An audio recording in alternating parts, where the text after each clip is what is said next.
Entonces vamos a iniciar ahora sí con el doctor Fabio Villarraga. Él es médico cirujano, especialista en bioética y especialista en gerencia de servicios en salud. Jefe de servicios ambulatorios del Hospital Regional San Rafael de Facatativá, presidente de la Asociación Médico Espírita de Colombia y representante del Consejo Espírita Internacional para Sudamérica.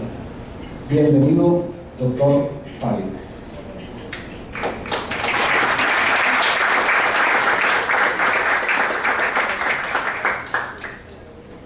Bueno, en los siguientes 45 minutos vamos entonces a revisar esta temática, investigaciones científicas que comprueban la espiritualidad. Yo decía algo que podría ser investigaciones científicas que evidencian la espiritualidad. Entonces, para ello vamos a adentrarnos en un terreno donde muchos de los aspectos de los investigadores hoy día están centrados en el sistema nervioso central del cerebro. Y a través de él han ido dilucidando algunos comportamientos del tejido nervioso que reflejan estas experiencias de orden espiritual o que se relacionan con las experiencias de orden espiritual. Y parte de ello es lo que vamos a ver hoy en esta tarde. Para eso vamos a partir del concepto de una de las autoridades mundiales en el tema de la espiritualidad y la salud, como es el doctor Harold Karen, de la Universidad de Duke en Estados Unidos. Él afirma que espiritualidad es la búsqueda personal por la comprensión de respuestas a las cuestiones sobre la vida, su significado y relaciones con lo sagrado y trascendente, que puede no estar relacionada a respuestas de una determinada religión. Entonces ahí nos plantea precisamente todos estos aspectos en los cuales un ser humano muchas veces anda en esa búsqueda y en uno o en otro lado al fin encuentra una respuesta o a sus experiencias o a las cuestiones de la vida que tanto le quieren, respuestas que le enriquecen su espiritualidad o que le explican experiencias que haya vivido que le permiten entonces comprender lo trascendente de su vida. Entonces también es importante observar que espiritualidad y religiosidad son dos conceptos diferentes. Entendemos que la religión es un sistema organizado de creencias, prácticas, ritos, símbolos proyectados para auxiliar la proximidad del individuo con lo sagrado y lo trascendente. Entonces, el vivir todas estas experiencias es tener unas vivencias de religiosidad, pero son términos que no son realmente sinónimos. Hay seres humanos que guardan mucha espiritualidad y no son afiliados a ninguna corriente religiosa. Entonces es interesante ver esto. El doctor Jeff Levine, que es uno de los más notables epidemiólogos de Estados Unidos, escribió esta obra que se llama Dios, Fe y Salud. Y él ha hecho una revisión bibliográfica bastante amplia sobre el tema de la salud y la espiritualidad. Y él ha observado que la afiliación religiosa es un efecto protector para la salud. Y los estudios que ha hecho observan también que eso se debe principalmente a la influencia sobre el comportamiento. Porque quienes tienen algún tipo de afiliación religiosa tienen cambios en sus comportamientos y eso tiene efectos a nivel fisiológico dentro de sus organismos.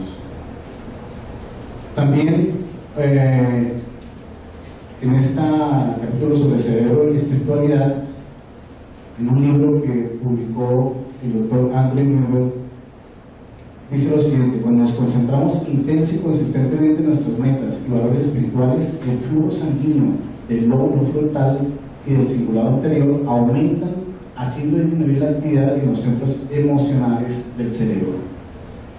Es realmente uno de los hallazgos más interesantes. Este especialista que está orientado más dentro del campo de la neuroteología y de las neuroimágenes. Y entonces en su libro, una de sus publicaciones, cómo Dios puede cambiar su mente. Entonces es bastante interesante observar que hoy día estudian también en estos campos estas expresiones neurológicas de aspectos de orden espiritual, y las van ubicando cómo son esos comportamientos a través de las neuroimágenes. Él ha estudiado, por ejemplo, monjes en estado de meditación, observando cambios a nivel de los lóbulos frontales también, y algunas alteraciones en los lóbulos parietales en relación a los flujos sanguíneos y a las imágenes, neuroimágenes que se obtienen en estado de meditación. Dice que nuestra comprensión de varias estructuras esenciales del cerebro es el modo como la información es canalizada a través de las redes neuronales. Nos llevó a levantar la hipótesis de que el cerebro dispone de mecanismos neurológicos de autotrascendencia. Entonces, cada vez más seguramente se va a ir profundizando estos campos en el terreno neurológico, y sobre todo en las neuroimágenes que nos ayudan a comprender cómo el cerebro es una expresión de estas experiencias de espiritualidad. Uno de los más notables neurocientíficos, el doctor Mario Beauregard, dice en su obra El cerebro espiritual, basado en un estudio con monjas carmelitas, él define la existencia de un estado de conciencia mística en la cual sería posible evidenciar aspectos de la realidad no accesibles en otros estados. Entonces, ahí, a través de algunas de las experiencias que él ha realizado con monjas carmelitas y neuroimágenes también, han podido mirar que estado de conciencia mística permite entonces para ellos poder visualizar más estos estados. En la Universidad de George Washington existe el Instituto para el Estudio de la Espiritualidad y la Salud, y entre los varios objetivos que ellos persiguen está el reconocimiento de la dimensión espiritual de la salud y el sufrimiento, y también ellos procuran tener, digamos, este principio de educar a los profesionales del cuidado de la salud en su rol crítico de espiritualidad.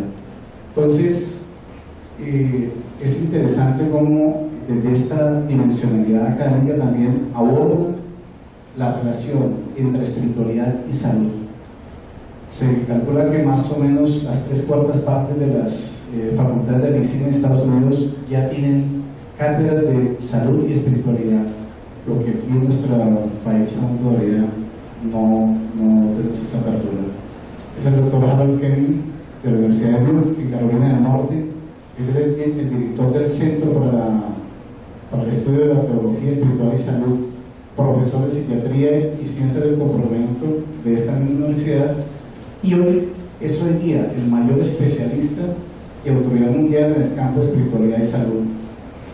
Más de 40 libros publicados y más de 300 artículos científicos en revistas indexadas.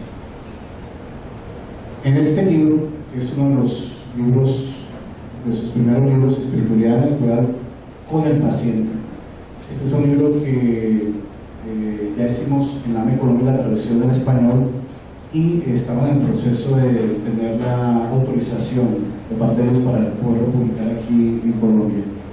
Dentro de los diferentes aspectos que él aborda, él evalúa cómo la espiritualidad, las vivencias de la espiritualidad generan estadísticamente una mayor sobrevida y una mejor respuesta del sistema inmune, una recuperación más rápida cuando los pacientes tienen experiencias de espiritualidad, una disminución en el envejecimiento celular y una disminución en la incidencia del cáncer y menos ansiedad y depresión.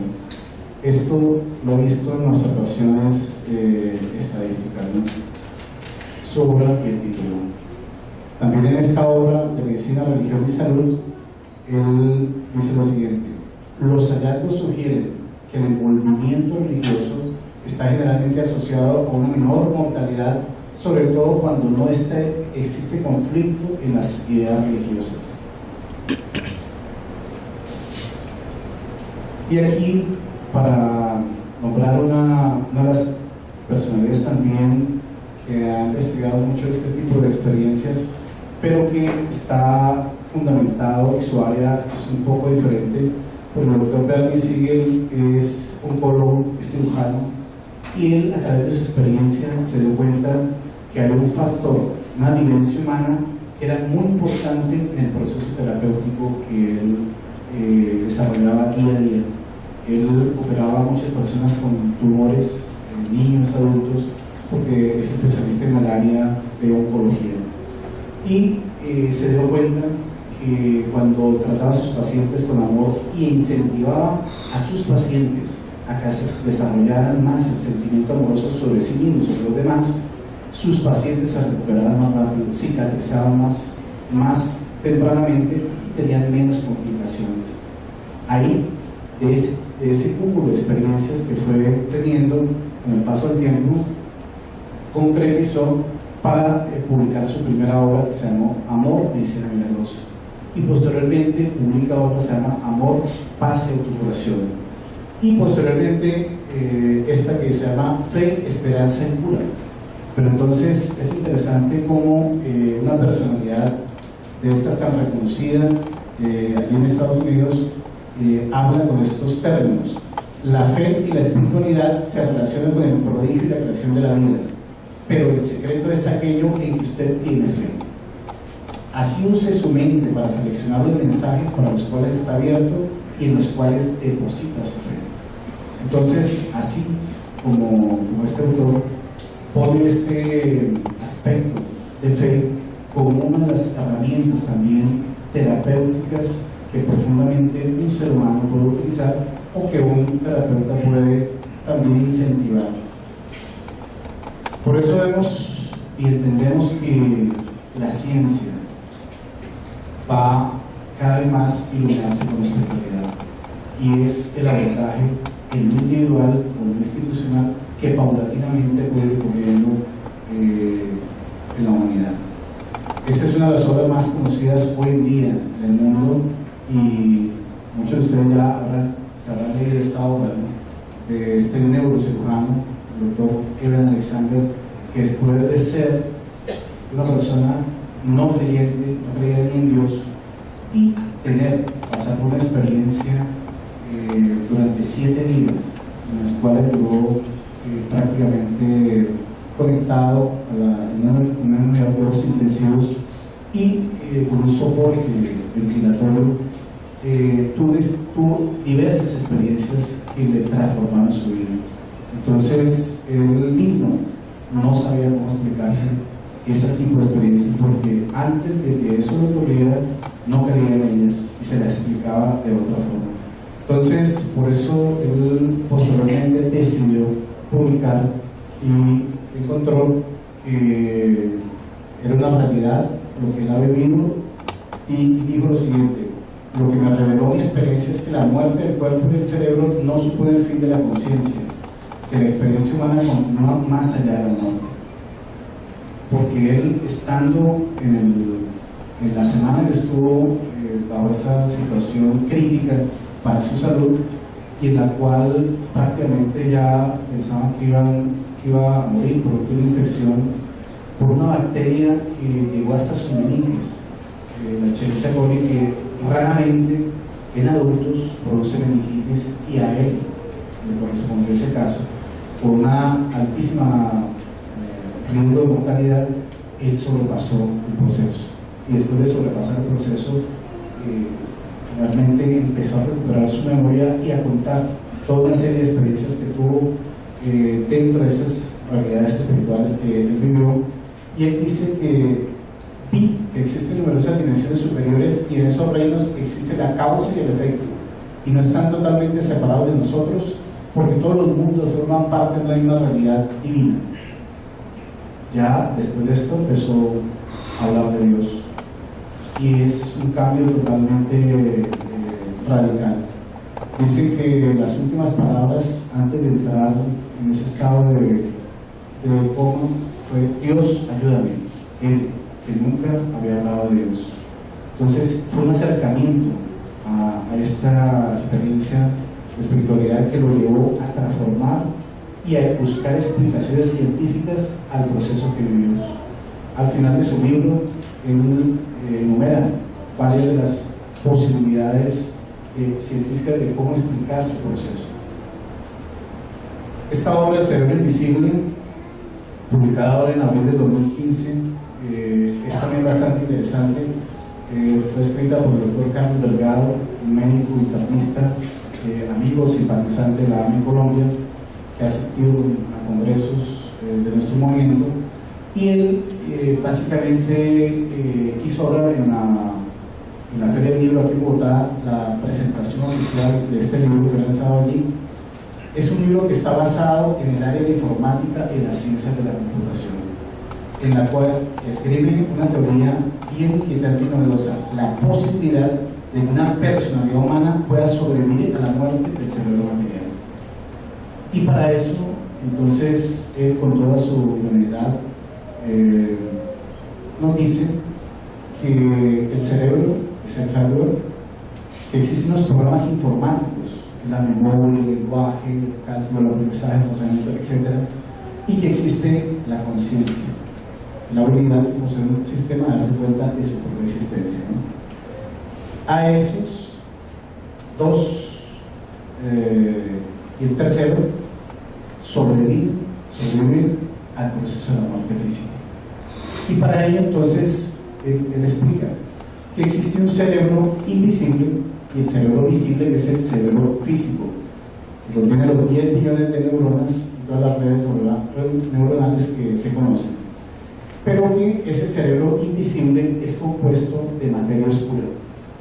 El 96% del universo, dicen los astrofísicos, está compuesto de materia oscura, es decir, no lo vemos. Lo que observamos del universo es apenas el 4%, y es todo lo que observamos.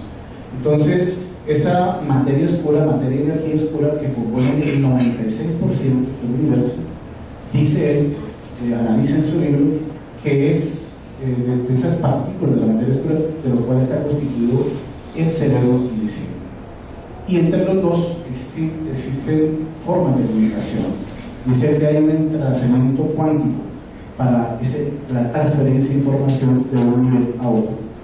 Entonces, eso nos recuerda, por un lado, las hipótesis espíritas del cerebro perispiritual. Es un cuerpo, como decía el doctor Guimarães Andrade, un modelo organizador biológico que está estructurando la forma. Pero también nos recuerda el planteamiento de uno de los mayores investigadores del campo de la reencarnación, el doctor Janendra Banerjee, de la Universidad de Rajasthan, donde él planteó el concepto de la memoria extracerebral para poder explicar los recuerdos que tenían todos los casos de niños que se acordaban de sus vidas anteriores y cuya información no la tenían en este cerebro físico, porque eran aún muy pequeños, pero recordaban con exactitud muchas de las experiencias de la vida anterior.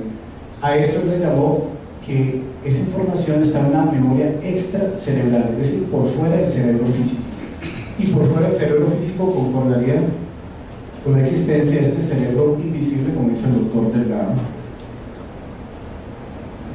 Hay otra obra también muy interesante, La cara oculta de la medicina. Este doctor Pablo César Fructuoso es cirujano, es especialista en el área de oncología. Su quehacer diario es operar pacientes con tumores diversos. Y él, por cuestiones de una cirugía que él después la llamó cirugía hiperfísica, se acercó a una institución espírita de Río de Janeiro, en la cual equipos médicos espirituales realizan intervenciones en personas físicas. Pero el libro narra en detalles muchas de estas experiencias que él vive, y él llegó allí como un médico ortodoxo materialista, racionalizando todo, analizando todo al detalle, porque no creía, digamos, en ese tipo de circunstancias. Sin embargo, el paso del tiempo y el acercamiento a estas experiencias que fueron de grupos, de miembros espirituales que se materializaban para producir este tipo de cirugías, entonces logró convencerse del proceso. Dice que cualquiera que consiga penetrar en la quinta dimensión, esto lo afirma un físico, el Michio Kaku, puede en verdad tornarse invisible y asumir poderes. Dice, como un hiperser, cirugías serían posibles sin cortes en la piel. Esto no lo tenemos nosotros pensando en las dimensiones en las cuales vivimos. Pero cuando hay experiencias de otro nivel en las cuales realmente se puede entender cómo esto opera, permite entonces por lo menos observar, si no creer, por lo menos observar que existen otras realidades. En alguna oportunidad tuvimos la ocasión de asistir en una agrupación en Brasil a un grupo donde un sensitivo afirmaba estar en trance con un médico espiritual, hacía cirugías en los ojos, en la nariz, lo observamos hacer eso. Y una persona que no tenía formación médica ni quirúrgica de ningún tipo. Y operó ese día varias patologías oculares, nasales, cuerpos, cardiólogos, manos, de una forma, una pericia quirúrgica que lo haría, digamos, alguien realmente bien formado. Este cirujano y gastroenterólogo de Brasil, en esta misma obra, plantea casos, ¿no? Por ejemplo, de experiencia al borde de la muerte que están registradas en esta revista de Lancet, y un caso de un paciente que sufrió un paro cardíaco y hicieron todo el proceso de oxigenación cardiorrespiratoria, y él, estando en ese proceso de oxigenación, él observó a la enfermera que había recogido su prótesis dental y la había colocado en algún lugar. Después, cuando él pasó por el proceso, recuperó su conciencia, y entonces reconoció a la enfermera que no la había visto en estado consciente, y la llamó y le pidió el favor que le devolviera su prótesis. Esto impactó mucho a la enfermera, y después fue registrado como un análisis de caso, porque es algo que él lo observó, lo vio en un estado, digamos, fuera de su cuerpo físico, ¿no? Y también nombra este estudio que apareció en el New England Journal of Medicine de 2001, indicios de conciencia en 5 pacientes de 55 en estado vegetativo explorados con resonancia magnética funcional. Entonces, hace allí una presentación de esos 5 casos en los cuales observaban esos indicios de conciencia. Él inclusive acuña un término diferente al que normalmente se utiliza. Cuando una persona tiene cáncer y ya está en las últimas experiencias de su vida, normalmente se dice que es un paciente ya terminal. Él habla que no se ve, que debemos decir paciente transicional, porque en realidad después de pasar toda una experiencia de vida está en transición hacia otra dimensión. Y dice, concluyendo en nuestros capítulos, que los médicos del futuro, conocedores profundos de fuerzas espirituales, sabrán con eficiencia y seguridad manipularlas, alcanzando prodigios en el arte del curar. Entonces, orientando hacia esta herramienta también de la espiritualidad importante para todos. La Asociación Neuroespírita del Brasil, en una de sus publicaciones, esta que se llama Salud Integral, una interacción entre ciencia y espiritualidad, en uno de sus capítulos, Inmunidad y Espiritualidad, de la doctora Luciana de Lima, que es infectóloga y ha sido conferencista en varios de estos congresos, hace una relación entre los estados de la mente y los estados del sistema inmunológico y llama a los EMN estados de la mente negativos y a los EPN estados de la mente positivos, y así hay una relación como estos estados realmente se correlacionan con diferentes respuestas o susceptibilidades del sistema inmunológico. Y dice que la espiritualidad y la religiosidad ayudan a construir el efecto barrera entre la persona y el evento adverso. Oígase, construir el efecto barrera entre la persona y el efecto adverso. Entonces, hay varios autores que están apuntando hacia el mismo aspecto, como la espiritualidad, la religiosidad ayudan en este proceso terapéutico. Y concluye en el artículo que el sistema nervioso se comunica con el sistema inmunológico, como muchos lo han enunciado también, y viceversa, que el comportamiento interfiere en el sistema inmunológico.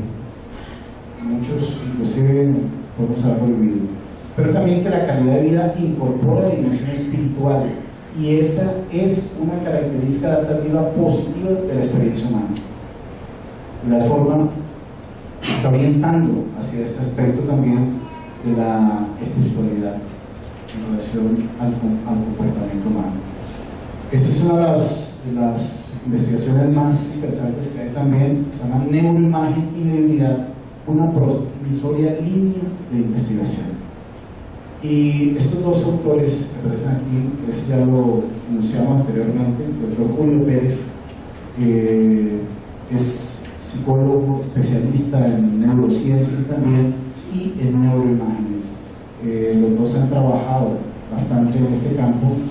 El doctor Julio Pérez pertenece al Instituto de Psiquiatría de la Universidad de Sao Paulo y el doctor Andrew New en Filadelfia, en Estados Unidos. En este artículo, ellos, junto con este doctor Alexander Moreira, de la Universidad Luiz de Fora, en Brasil, han estudiado sensitivos con neuroimágenes para observar qué ocurre en el cerebro de un sensitivo y un medio cuando está en la experiencia del trance mediúnico. Y lo que hicieron fue ver una serie de medios seleccionados que tuvieron un perfil de salud totalmente bueno, para que fueran testados, fueran evaluados a través de imágenes de tomografía de emisión de positrones. Los medios recibían un marcador radiactivo para captar la actividad cerebral durante el trance. Y entonces, de esa forma, después observaron ellos las imágenes para mirar cuál era el proceso, digamos, que allí ocurría. Y entonces dice que el área frontal del cerebro relacionada a la planeación de la creatividad y a la racionalización es usada para la actividad de la escritura. Sorprendentemente fue menos activada en los medios durante la psicografía. En realidad, si nosotros nos sentamos a escribir un texto, queremos activar normalmente las áreas que neurológicamente se activan en los procesos de escritura y de lenguaje, pero en ellos no encontraron este tipo de comportamiento neurológico. Entonces, todos eran medios reconocidos viajeros de Brasil a Estados Unidos y fueron sometidos a estos test, como decíamos. Entonces, aquí, las áreas del cerebro que presentaban reducción en el flujo sanguíneo cerebral fueron el hipocampo izquierdo, el giro temporal superior derecho y regiones del lóbulo frontal, que son asociadas al raciocinio, a la planeación, generación de lenguaje en movimiento y solución de problemas. Para los autores, entre ellos el doctor Niebuhr y el doctor Julio Pérez, esa poca actividad puede indicar una falta de atención y de autoconciencia durante las psicografías. Entonces, en realidad, lo que ellos llaman ahí, esa falta de atención es interesante porque Ellos en realidad lo que están observando allí, el proceso que hacen los medios psicógrafos allí no es un proceso realmente propio de su propio cerebro, sino están bajo una influenciación espiritual que está produciendo unos textos complejos que no son producto de la elaboración mental de los sensitivos que están recibiendo allí los textos. Si fueran producto de ellos, otras áreas seguramente neuronales estarían activadas. Entonces, así como para mediados del siglo XVIII, este profesor francés, Hipólito León de Isabel, hizo y planteó una serie de conceptos y revelaciones dentro del campo de la espiritualidad, más exactamente dentro de la temática espírita, y estudió y develó esas leyes que rigen los mundos, tanto el espiritual como el mundo físico. Asimismo, el doctor Ramón y Cajal, para inicios del siglo XX, hizo lo propio dentro del campo de la neurología, haciendo unas revelaciones bastante interesantes en base a los trabajos con la descripción de las neuronas, de su estructura, y por eso recibió el premio Nobel en el año 1906. Mientras uno revelaba las leyes del mundo espiritual, otro estaba revelando la estructura del terreno neurológico, del cual partirían toda una serie de investigaciones posteriormente. Estas son sus imágenes iniciales que el doctor Ramón y Cajal obtuvo y que le permitieron dar a conocer al mundo este tipo de estructura neurológica. Para tener, digamos, una idea de la complejidad de nuestro sistema nervioso, se dice que en un solo milímetro cúbico de nuestro cerebro hay 40.000 neuronas. Un solo milímetro cúbico del cerebro hay 40.000 neuronas y 1.000 millones de conexiones en un solo milímetro cúbico. Y las neuronas más grandes llegan a tener más de 60.000 conexiones con otras 600 neuronas, lo que nos da una idea de la complejidad de nuestro cerebro, de las interconexiones. Y ese terreno neurológico es el sustento biológico para toda una serie de experiencias de espiritualidad en la vida. Esta imagen que ustedes ven acá, uno la observa, y si uno observa esta imagen, tienen cierta similitud. La imagen de arriba es una imagen que George Snow, que ganó un premio Nobel de Física en el 2006, logró hacer una cartografía exacta y muy grande del universo. Esto que vemos acá es una cartografía del universo, pero si vemos esa imagen allí, es muy similar a una imagen de un tejido neurológico, ¿no? Entonces, es como decir que el macrocosmos se parece al microcosmos neurológico de nuestro cerebro. El doctor Nubo Facuri es neurólogo y neurocirujano, profesor de la Facultad de Medicina de Campinas, fundador del Instituto del Cerebro allí en Brasil. En uno de sus libros, este se llama Mucho más allá de las neuronas, describe lo siguiente: el espíritu y su energía recorren las células cerebrales codificando las sustancias químicas que atienden sus imposiciones, fijando en el cerebro sus deseos. Lógicamente él pertenece a esta falange de neurocientíficos que son no materialistas. Y el médico André Luis, en su obra Evolución de los Mundos, nos dice que el pensamiento se materializa en la sustancia tigroide de las neuronas. Es una apreciación importante en el sentido que estos corpúsculos o cuerpos neuronales, que son acúmulos de retículo rugoso que dentro de las neuronas producen proteínas, pero él afirma que el pensamiento se materializa a esos niveles de los organelos intracelulares. Creo que son campos de investigación importantes, así como lo que afirma acá, que en todos los ángulos del cerebro, ese microcosmos, como veíamos anteriormente, prodigioso, células especiales permanecen bajo el control del espíritu, asimilando los deseos y ejecutando sus órdenes, porque esos los orígenes entonces de los pensamientos, de los sentimientos, van a impactar diferentes regiones de los tejidos neuronales. Conocimos al doctor Sergio Felipe Rivera en Brasil, visitamos su instituto de la Pineal que tiene allí en Sao Paulo, y él, siendo un médico formado allá en la USP, director clínico de ese instituto de la Pineal, y es el médico responsable por la disciplina optativa Medicina y Espiritualidad de la Facultad de Medicina de Sao Paulo.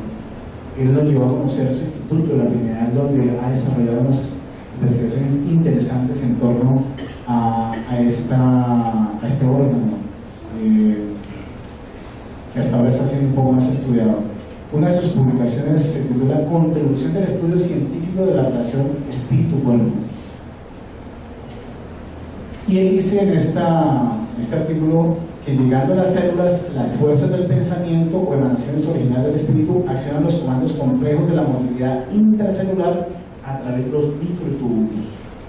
Son planteamientos interesantes que es importante que dentro de otras áreas o corrientes o grupos de investigación también puedan hacer estas corroboraciones que él afirma allí. Entonces, los microtúbulos son estas estructuras que hay en todas las células de nuestro cuerpo. Y estos microtúbulos están formados por estas estructuras, como ustedes ven allí, formadas de proteínas dispuestas de esta forma. Por eso le llaman microtúbulos, o sea, túbulos pequeños. Él dice lo siguiente: estos microtúbulos son un componente del citoesqueleto que la función es tener un papel organizado interno crucial en todas las células y establecer la disposición espacial de determinados organelos. También transportar vesículas o macromoléculas entre compartimentos celulares, y también son imprescindibles para la división celular. Esta es una imagen real de los microtúbulos, esos filamentos, los que están con una tinción en amarillo. Entonces ustedes verán que forman un citoesqueleto dentro de nuestras células. Y él dice que en este caso son fibroblastos, pero en todas las células tenemos microtúbulos. Y de esa forma él dice que estos microtúbulos son los responsables por el transporte de neurotransmisores, de tal forma que la desarmonía del espíritu provocaría desarmonía en el sistema de neurotransmisión cerebral, fijando en el cerebro los desórdenes del alma. Es la hipótesis que trabaja, ¿no? Porque él dice que a través de esos microtúbulos, ustedes ven acá cómo están formados esas proteínas formando esos microtúbulos, a través de esos microtúbulos hay una circulación de energía.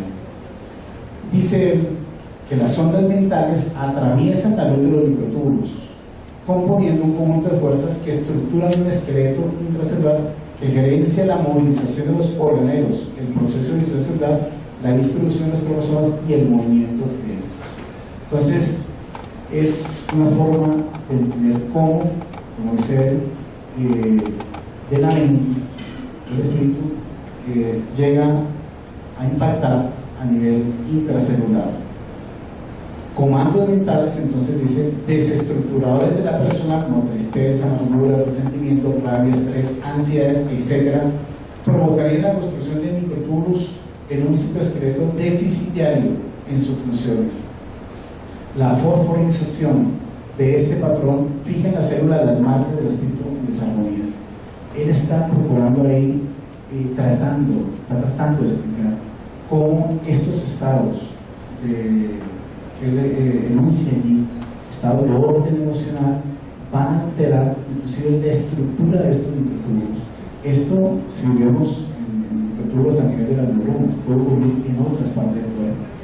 Porque cuando una persona se siente triste o está ansiosa, no es un área de su cuerpo, es toda su estructura estructura que impacta su fisiología. Entonces, esto se asocia muy bien también con el pensamiento del doctor Bruce Lipton en su obra La biología y la creencia. Él dice que hay unas proteínas integrales de membrana, lo llaman las PIMS, y estas PIMS dice que son órganos sensoriales de la célula. Él descubrió que estas proteínas que están aquí a nivel de la membrana son órganos sensoriales y reaccionan entonces a señales físicas. Esto, pues hasta aquí también los otros investigadores lo habían detectado, pero él dice que también captan campos de energías vibracionales como luz, sonidos y frecuencias de radio. Y cuando dice que esas PIMS, este tipo de proteínas integrales de membrana captan energías vibracionales, pues entonces ya se abre un campo mucho más amplio para qué tipo de vibraciones entonces pueden receptar y asimismo traducen información a nivel intracelular. Dice entonces que el comportamiento biológico puede ser controlado por fuerzas invisibles, incluyendo el pensamiento. Y de esta forma, la vida, dice, de una célula está controlada por el ambiente físico energético en que ella se encuentra y no por los genes. Es la conciencia celular que controla los mecanismos de la vida. Dice, llegué a la conclusión de que no somos víctimas de nuestros genes y sí dueños de nuestro propio destino, capaces de crear una vida llena de paz, felicidad y amor. Se asocia mucho este concepto al concepto de André Luis de los bióforos, unidades de fuerza psicosomática que actúan en el citoplasma proyectando sobre las células y consecuentemente sobre el cuerpo los estados de la mente. Entonces vamos a ver la correlación que hay en estos tres elementos: las proteínas de membrana del doctor Bruce Lipton, los bióforos, unidades de fuerza psicosomática del médico André Luis, y los microtúbulos del doctor Sergio Felipe y la acción que ellos tienen a nivel intracelular. Entonces, estas son sensibles a nivel de la membrana, los bióforos traducen la información y, hablando de los microtúbulos, tienen impacto a nivel intracelular en todas las células del cuerpo.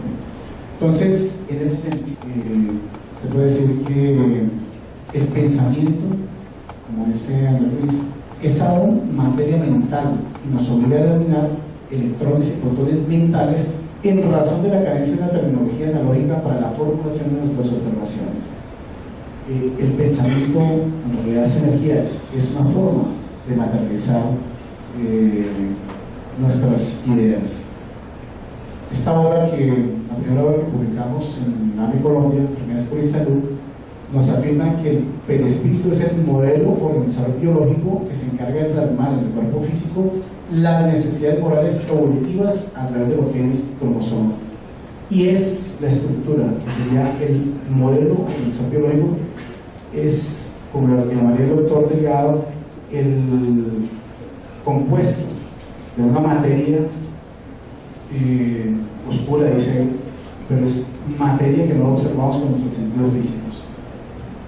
Pero seguramente llegará la tecnología para ello. El doctor Oliveira en su artículo Contribución al estudio científico de la relación espíritu-cuerpo, nos dice que entender el proceso de la relación espíritu-materia, así como los dominios de la neurofisiología de los estados de trance y posesión, o más propiamente la mediunidad, rescata para la actualidad las consideraciones de Descartes al respecto de la afinidad y la biofísica de la conexión alma-cuerpo. En el libro Los Medios encontramos que la facultad propiamente dicha depende del organismo, ya lo había dicho Kardec, y que es una predisposición orgánica con la cual las personas se hallan investidas. Es decir, hay una forma especial en la cual el sistema nervioso de las personas sensitivas funciona. Y lo afirma el doctor Sergio Felipe Ribeira, allá en su Instituto de la Pineal. Podemos inferir que la pineal humana presenta una estructura y función apropiada para captar ondas del espectro electromagnético y transformar en neuroquímica. Y él, para comprobar eso, entonces desarrolló su investigación. Entonces, se dice que desde el punto de vista de la neuropsicología, la mediunidad sería una función sensoperceptiva. Como toda función sensoperceptiva requiere de un órgano sensorial que capta el estímulo, de un área del corte cerebral que procesa información y de una estructura neuropsicológica que la analice. Él se puso en el Instituto de la Pineal de Sao Paulo a analizar la pineal. Y de estas, que son imágenes de pineales humanas, él hizo imágenes, neuroimágenes, en las cuales él plantea y ha encontrado la existencia de unos cristales de apatita, que son perceptibles también a nivel de las neuroimágenes.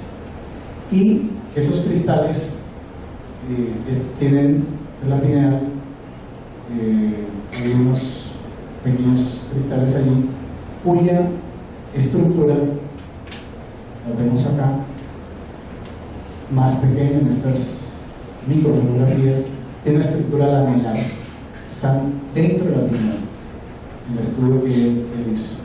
Y si ustedes observan, tienen unas vasculaturas allí. Él dice que esos cristales que hay diversos en la glándula pineal actúan como un elemento diamagnético. Entonces las ondas que vienen en el son captadas, rebotan y entran a través, son captadas por la pineal y son transformadas en información de tipo neuroquímico. Es su hipótesis de trabajo, y de esa forma se entendería que las ondas que llegan, digamos, para los sensitivos, por ejemplo, la parte de la psicografía, así como fueron analizadas con las neuroimágenes, entran, digamos, a través de la pineal, van al tálamo y de allí a las áreas correspondientes. Igualmente, para los procesos de intuición, entonces se relacionan con esas áreas cerebrales también. Dice que de nuestra casuística médica en el consultorio podemos observar aspectos importantes del funcionamiento del cerebro a partir de estados de trance y posesión, sugiriendo la relación entre pineal como órgano sensorial de la mediunidad y la participación del tálamo como área de registros sensoriales de la mediunidad. Para todo sensitivo, todas las experiencias sensoriales pasarían a través del tálamo y posteriormente allí a otras áreas. Entonces, hoy día se podría decir que existen redes neuronales para la mediunidad en todos aquellos sensitivos que tienen esa expresión, y en estas personas que son sensitivas, exámenes tomográficos en estado de trance describen un reporte, un aumento del metabolismo del tálamo, porque por allí es la parte donde se hace la escala para todo este tipo de experiencias sensoriales. Dos de los más grandes exponentes de la mediunidad dentro del movimiento espírita, Francisco Cándido Javier, psicografió más de 450 libros, y Eduardo Pereira Franco, que ha estado aquí en Colombia muchos años y ha psicografiado más de 250 libros. Hoy día otra de las evidencias de la espiritualidad está en la TCI, transcomunicación instrumental. Son grupos de investigación que hay en el mundo diversos, la mayoría no espíritas, que están trabajando en cómo obtener comunicaciones de imágenes, de voces, de frases, etcétera, de planos espirituales a través de elementos electrónicos. Y así como este padre François Gómez, su obra Los muertos nos hablan, dice que nadie muere, la eternidad existe y los que viven más allá se comunican con nosotros, convencidos de esta realidad. Él es Klaus Schreiber, el inventor de un aparato para transcomunicación instrumental que se llama el Ping-Pong. En este estaba la imagen captada de la espiritualidad, y esta es una fotografía de la actriz Robin Schneider obtenida a través de ese aparato. Y aquí Jürgensen, quien obtuvo las primeras comunicaciones de voces en forma nítida a través de aparatos electrónicos, voces del más allá, dicen ellos. Y es el inventor del Spirit Communication, un aparato que permite captar Voces Trascendentales en Estados Unidos. Hay muchas publicaciones en este sentido.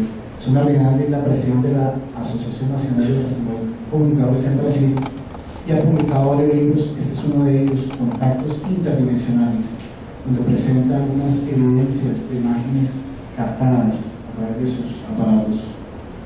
Y esta publicación de hoy día se consigue en español, Transcomunicación. Y en el libro Espíritus, precisamente en la pregunta 934, ahí hablaba sobre si la pérdida de las personas que nos son queridas no es una de esas que nos causan un pesar tanto más legítimo en cuanto a esa pérdida es irreparable e independiente de nuestra voluntad.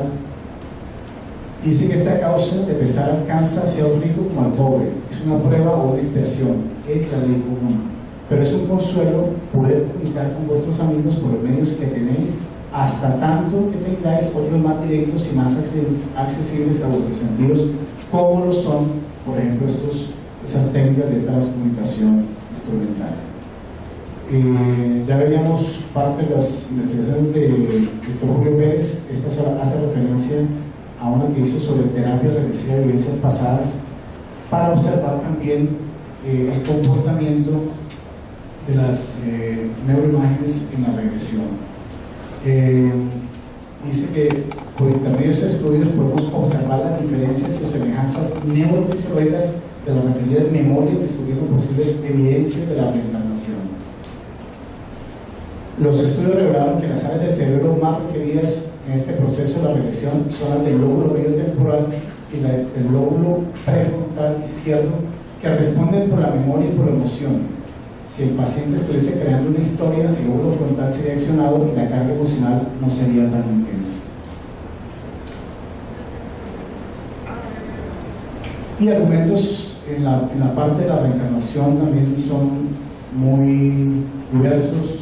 Esos son muchos de los investigadores de reencarnación que hoy día algunos ya están desencarnados, pero que han aportado a este campo de la reencarnación. El doctor João Alberto Fiorini de Oliveira, profesor allá de la Escuela Superior de Policía en Brasil, jefe del Servicio de Inteligencia e Investigación Criminal, tiene decenas de casos investigados en el campo de la reencarnación y marca de nacimiento. Este es apenas uno de sus casos. Este señor se encarnó, murió en el año 1997 en un accidente. Las huellas digitales, el estudio que él ha hecho sobre huellas digitales de él y un defecto que tenía en la mano. Él murió en el 97, en el 99 nace el nieto, que tiene las mismas características en la mano y las mismas huellas digitales. La hipótesis que él maneja es que el nieto sería su mismo abuelo, porque hay 2 años de diferencia entre la muerte de uno y el nacimiento del otro. El doctor Ian Stevenson, en una de sus obras, donde la reencarnación y la biología se intersectan, tiene estudios en los cuales personas que recuerdan su causa de muerte en una vida anterior describen cómo fue y van y observan las actas de las necropsias y los detalles de la muerte son similares. Esta persona recordaba que había muerto de una herida por arma de fuego y efectivamente tenía unas cicatrices o marcas de nacimiento en esos lugares de entrada y salida del proyectil. Y él recordaba plenamente su vida anterior. Que este niño de 2 años, 9 meses, donde le han aplicado un test de coeficiente intelectual y tiene más de 160 a esa edad. Todo lo que lee lo capta, lo aprende y tiene una inteligencia realmente prodigiosa. ¿Cómo entender, digamos, sus procesos a la luz de una sola vida? Esa es la pregunta, ¿no? Este otro muchacho que es el cirujano más joven del mundo, una super memoria, inteligencia, dice, empezó a hablar a los 10 meses de edad, a los 2 años de edad comenzó a escribir y posteriormente, a los 5 años, ya desarrolló las habilidades. Los profesores de su aldea descubrieron que él poseía una memoria fotográfica, todo lo captaba muy rápidamente y lo aprendía. A los 6 años hacía discursos altamente complejos sobre temas de medicina y biología y se convirtió en el médico más joven del mundo a los 7 años de edad. Las experiencias cercanas a la muerte son también otra de las evidencias de espiritualidad. Dice el doctor Decio Andoní, gastroenterólogo, la conciencia no es física, es espiritual y permanece así mismo después del desligamiento de la materia o inclusive durante los periodos de inactividad parcial del cerebro como en el sueño o en el coma. Y hay varios investigadores en este campo, esta antropóloga y socióloga, que hablan sobre los pacientes que salen del coma y describen lo que ejecutaron y vieron. Igualmente este cardiólogo, el doctor Pinman, después de ejercer la cardiología durante muchos años, entonces se dedicó a estudiar las experiencias cercanas a la muerte y ha escrito diversos artículos sobre el tema, sobre casos, digamos, de 300, este es un estudio sobre 344 pacientes. Escribió una obra que se llama Conciencia más allá de la vida, la ciencia de la experiencia cercana a la muerte. Él va a estar presente en este congreso médico espiritual en junio en Brasil,